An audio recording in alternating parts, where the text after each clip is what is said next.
Mentakasi kakaknya utrik rusau ajar pesan ke kynhun nongthoh khubor na Meghalaya bat Tripura hakajing ialam jaka Press Information Bureau kilalit banjingok ya ka Mysore Pak kandukan kabla shna ya bunjait kijing ba Mithai habakran haka kynhun nongthoh khubor kawai ni kibadan bentalang hakani ka kamban shna Mithai ka vaivari kalong bakani ka jaka shna Mithai benta shipob na ye kibri kibalit bantiet man kasni kim duna ya kalai hajar ngun badaka shisni kishat ikini kijing bam tiang haduk lai tan man kasni kajing shna kini kijing pa Mithai kadai kabla penne pensa e ka baus em ka Mysore ulas dang haki por handai bagani kala ne hadu menta bagani kijing ma jo Mithai kadang penne pensa hadu kini kisngi iki Mithai na kani dukan la shalan shabar jong kari India de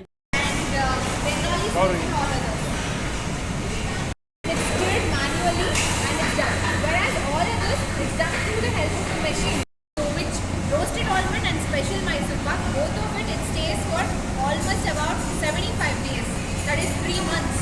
Yeah. So only these two you can keep.